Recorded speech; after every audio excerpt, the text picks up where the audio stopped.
Good morning, Cecil Adventurers. The day has arrived. It's Monday, the 22nd of May, and it's a departure date of my trip to London. That's the first part of it, before heading to the United States of America. I just wanted to explain, before I head to the terminal, it's still early, before I head over there, why on earth did I pick going from Melbourne to Sydney to Singapore to Heathrow, and not just Melbourne, Singapore, Heathrow? Well, at the time of my booking, and since I haven't travelled since 2019, maybe many of us, because you know what, hit the world hard, I thought going through Sydney would definitely would break up the trip.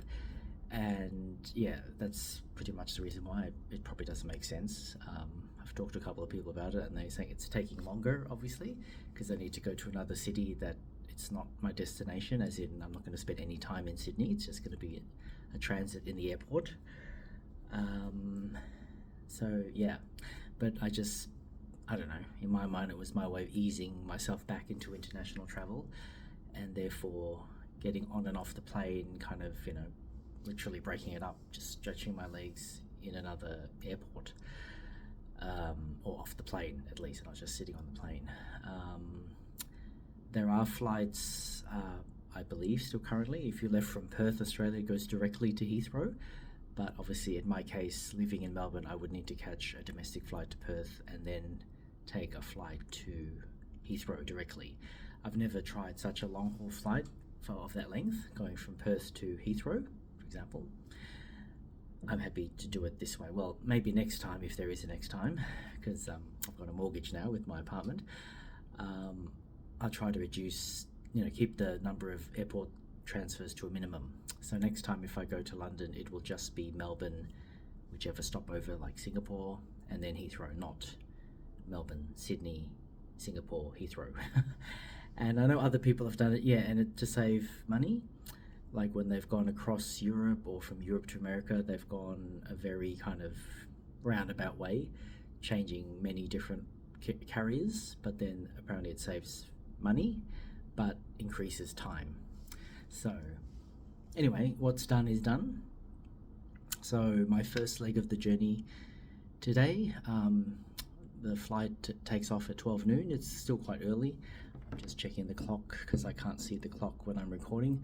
It's now, pardon me, my short-sightedness, it's only 7:30 in the morning, and I believe the gates will close at where the Sydney flight will depart from at 11:40, I believe. Sounds about right. Yeah, 20 minutes to noon. Yeah, everyone should have boarded by 11:40. So yeah, still plenty of time, and I've checked with Qantas. I rang them on the phone saying, just to double check, as I'm leaving Melbourne to Sydney, do I go to the domestic terminal or the international terminal? And many of you are saying domestic, of course, but overall, since Sydney is part of the itinerary of the international journey, I just wanted to make sure, at the very get-go, I can ask staff, of course, and when they see my boarding pass at the first part where you go in before security, they will say, oh no, you need to go to this terminal or that terminal. But it makes sense, since it's Melbourne to Sydney in the first part, domestic terminal makes sense. So yeah, so where I got off yesterday from Skybus, stop 2, Qantas domestic, that's where I'll be checking in.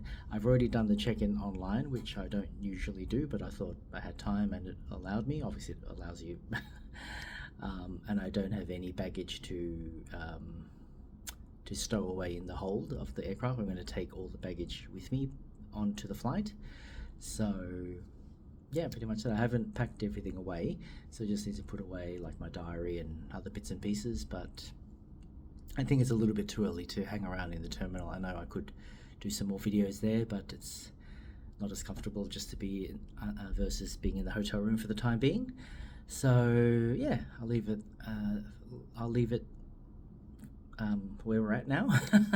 And the next videos you'll see will be inside Melbourne Airport, likely to be in the lounge area where the gate will be to board this domestic flight to Sydney. Okay, then. Thanks for coming along, and I wish you a good Monday for those in this time zone, wherever you are in the world, morning, afternoon, or evening. I hope you're well, and thank you for watching, and I'll see you very soon again. Bye for now.